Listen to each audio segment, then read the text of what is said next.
Ayan. Aray. Nakuha yung nanay kong sweet potato. Tingnan natin kung nakakuha siya.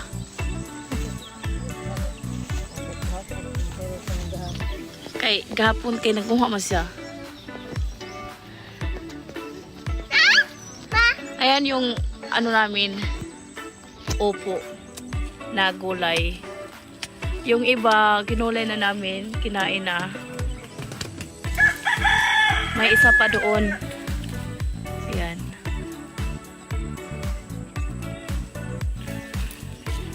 Sweet potato.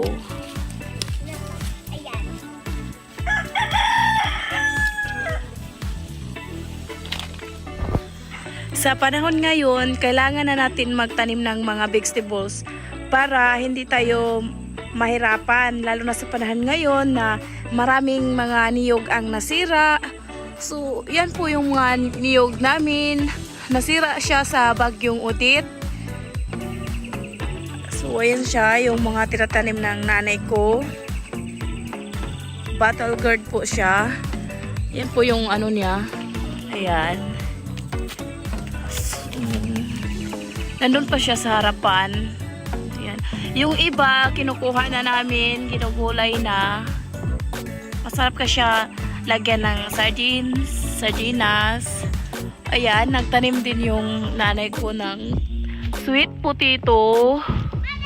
Ito po siya. Ayan.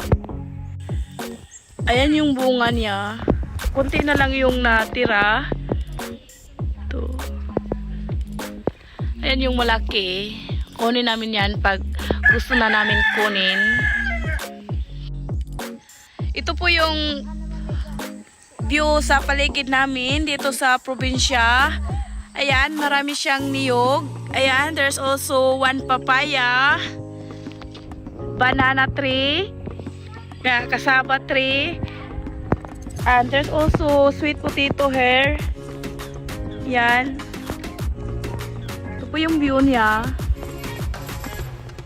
Ang ganda ng clouds.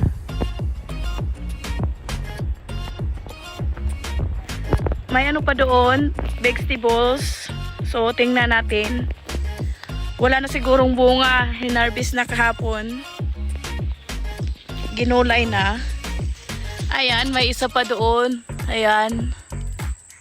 Isa na lang yung, ay dalawa pala yung natira. Nakatago yung isa doon. Ayan. Nakatago yung isa. Ito lang yung kinuha ni nanay ngayon kasi ito lang yung ilagay sa binignit na gagawin ko ngayon. At saka kahapon nagkuha din siya, marami. Nilaga namin. Kaya kinain na. So ito na lang yung nasa video ko.